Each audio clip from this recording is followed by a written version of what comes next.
अक्सर लोग पूछते हैं कि आखिर चंद्रशेखर आजाद के साथ रावण आपके नाम से क्यों जुड़ा हुआ है।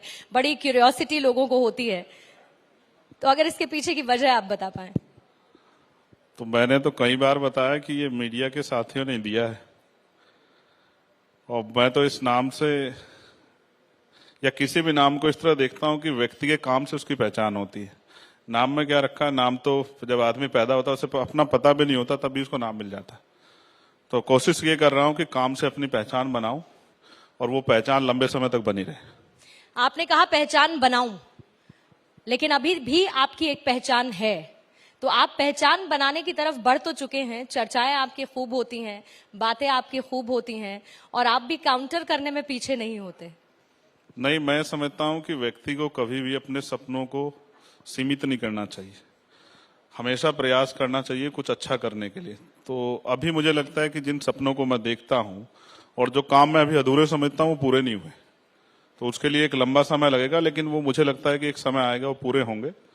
और मुझे भी बड़ी खुशी होगी कि वो जिस दिन वो सपने पूरे होंगे, मेरे बहुत सारे साथियों को खुशी होगी जिस दिन देश में समता, समानता, बंधुत्व, भाईचारे पर आधारित समाज बनेगा और ये देश दुनिया में पुनः सोने की चिड़िया बनेगा, सम्राट अशोक के सपनों का देश। मुझे बड़ा गर्व होगा। बिल्कुल, और इसी कड़ी में आगे बढ़ते हुए प्रधानमंत्री के विजन ऑफ न्यू इंडिया की हम बात करते हैं। Bharat 24 vision of new India के साथ ही आज इस समिट को लेकर आया है, जिसमें चंद्रशेखर आजाद जी इस वक्त हमारे साथ हैं। बहरहाल सपने आपके पूरे हों, जो आप करना चाहते हैं वो पूरे हों, इस बात की आशा हम करते हैं। लेकिन कुछ राजनीति से जुड़े सवालों के साथ मैं इस सेशन की शुरुआत करूंगी आपके साथ, क्योंकि 2023 में विधानसभा चुनाव होने हैं 5 राज्यों, फिर उसके बाद 2024 की घड़ी है। अब इसमें बड़ा डेवलपमेंट ये हुआ है कि विपक्षी महागठबंधन बनकर तैयार है, जिसका नाम है INDIA, इंडिया वर्सेस एनडीए की स्थिति में इंडिया की मजबूती और मौजूदगी को चंद्रशेखर आजाद कैसे देखते हैं? देखिए, मैं अपनी पार्टी का एक कार्यकर्ता हूं, मैं अपनी पार्टी के विषय में तो बता सकता हूं जी। बाकी गठबंधन चुनाव से पहले बनते हैं, टूट जाते हैं। जो आज गठबंधन में हो सकता है कल किसी के खिलाफ खड़े हो, आपस में लोग अपना हित देख के गठबंधन करते हैं। मुझे इसमें कोई शिकायत नहीं है, सब लोग गठबंधन करने चाहिए। लेकिन मुझे आप आज ये भी नहीं कह सकते, जिस अलायंस के बारे में आप कह रहे हैं कि वो 2023 का विधानसभा चुनाव इकट्ठा लड़ेगा या अलग अलग लड़ेगा, तो मेरा ये मानना है कि चुनावी गठबंधन हो या चुनावी राजनीति, वो जनता के हितों के लिए होनी चाहिए। जैसे मैं सपने पे बात कर रहा था, तो मैं एक चीज कहना भूल गया, मैं कह देता हूं। एक ऐसा भारत जिसमें महिलाएं सुरक्षित होंगी, सशक्त होंगी, अपने पैरों पे खड़ी होंगी, उनकी ऊर्जा देश के काम आएंगी, और वो रात को 12 बजे भी निकलेंगी तो कोई भेड़िया उनको छू ना पाए, उनकी तरफ आंख उठा के ना देख पाए। जब ऐसा भारत बनेगा तो वही सपना जो है ना, मुझे लगता है देश का सबसे मजबूत सपना होगा। देश की आधी आबादी आज बेबस है, उस आधी आबादी को जिस दिन महिला सशक्त होगी तो शोषण नहीं होगा उसका। आज NCRB का जो डाटा कहता है ना, 50,000 महिलाओं के साथ रेप हत्या होती है, हमें शर्म आनी चाहिए। चाहे मुख्यमंत्री हो या किसी भी पद पे, हमें शर्म आनी चाहिए अगर हम अपने प्रदेश में बहन बेटियों को सुरक्षित नहीं रख पा रहे। तो इसलिए मैं कह रहा हूं कि चुनाव अलायंस हो, चुनाव के बाद अलायंस हो, लेकिन सबका विजन देश की तरक्की और देश में जो वर्ग हाशिए पे उनको ऊपर उठाने का काम होना चाहिए। अगर शरीर का एक हिस्सा कमजोर हो जाता है तो उसको मजबूत नहीं कहते हैं, उसको विकलांग कहते हैं। आज देश विकलांगता की तरफ है, क्योंकि जब प्राइम मिनिस्टर ये कहते हैं कि देश में 80 करोड़ लोगों को हमने सस्ता राशन दिया, तो ये स्पष्ट होता है कि हमारे देश में आज भी ऐसे हालात है कि 80 करोड़ लोग सस्ता राशन लेने के लिए मजबूर हैं। ये तरक्की की बात नहीं है, ये हमारी जो है, इससे हमारी तरक्की नहीं, इससे हमारी वाहवाही नहीं होगी, इससे हमारे ऊपर ये बदनामी आएगी कि आज भी 80 करोड़ लोग अपने पैरों पर नहीं खड़े हुए हैं देश में।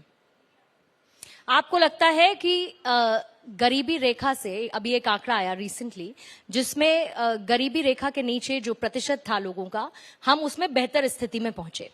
महिला सशक्तिकरण की आपने बात की, मुझे बड़ा अच्छा लगा, क्योंकि महिलाओं का सशक्तिकरण और महिलाओं की सुरक्षा ये सरकार की बड़ी जिम्मेदारी होती है। लेकिन उदाहरण के तौर पर मैं आपके सामने बैठी हूं, बहुत सारी महिलाएं हैं आपके सामने बैठी हैं।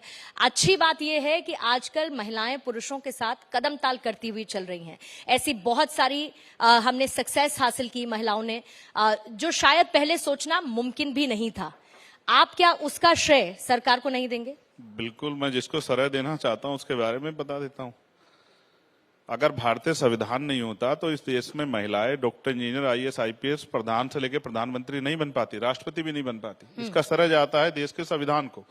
और आज उस संविधान को जिस तरह से प्रधानमंत्री के आर्थिक सलाहकार ये कहते हैं विवेक देबोराय कि हम इसको बदलना चाहते हैं, तो आप बदलना यही तो चाहते हो कि आज जो महिला आपके बराबर में खड़ी हो, मुझे गर्व हुआ इस बात को सुन के कि आप मेरे बराबर में बैठी हैं, तो जो महिलाएं आपके आज बराबर में खड़ी हो, आपको उनसे दिक्कत है क्या? इसलिए आप संविधान को बदलना चाहते हैं। जो कमजोर वर्ग के लोग आज कुर्सियों पर बैठने लगे हैं, आज एक प्राइमरी स्कूल के हेडमास्टर का बेटा यहाँ बैठा, इससे आपको दिक्कत है क्या? इससे सरकार को दिक्कत नहीं होनी चाहिए।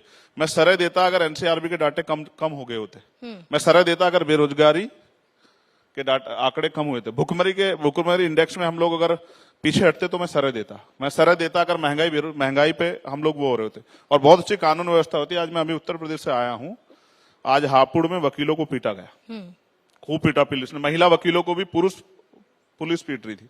इसको सशक्तिकरण नहीं कहा जा सकता है। जैसे हमारे यहाँ जब इतनी बड़ी बड़ी घटनाएं होती हैं, हाथरस, उन्नाव जैसी घटनाएं, अभी जो मध्य प्रदेश में हुई या राजस्थान में हुई, इसको सशक्तिकरण नहीं कहा जा सकता। ये सशक्तिकरण के नाम पे खुलेआम झूठ बोलने की बात है, और हमें सच स्वीकार करना पड़ेगा।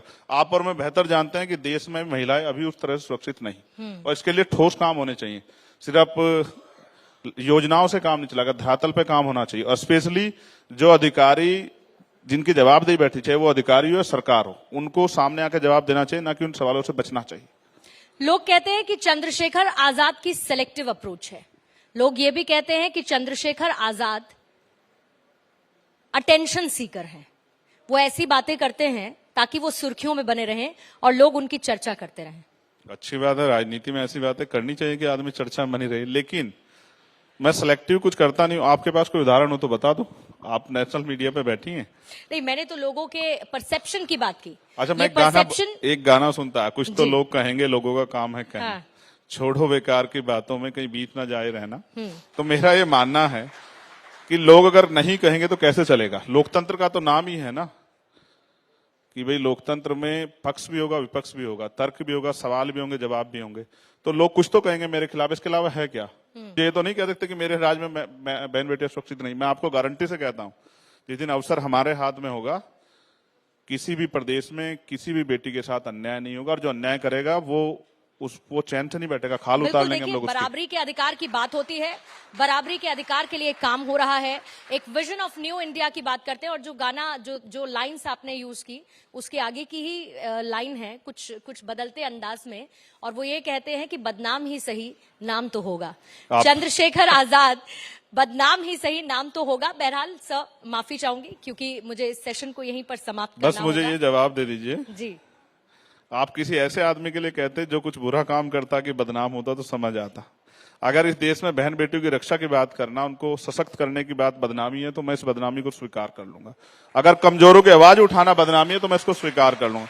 लेकिन अगर आप ये कहें कि सरकारों की आलोचना करना और उनसे जवाब मांगना बदनामी है, तो सरकार याद रखे, अगर अन्याय होगा तो जवाब देना पड़ेगा, और आंख से आंख मिला के जवाब लेना हम लोग जानते हैं। और लोकतंत्र की खूबसूरती भी यही है चंद्रशेखर आजाद जी की, सवाल होने चाहिए और उन सवालों के लिए अकाउंटेबिलिटी भी होनी चाहिए। अश्विनी कुमार चौबे जी इस वक्त हमारे बीच आ चुके हैं, बहुत बहुत स्वागत करती हूँ। और चंद्रशेखर जी, आपका बहुत बहुत शुक्रिया समय देने के लिए, भारत 24 के इस विजन ऑफ न्यू इंडिया में शामिल होने के लिए। Thank you so much.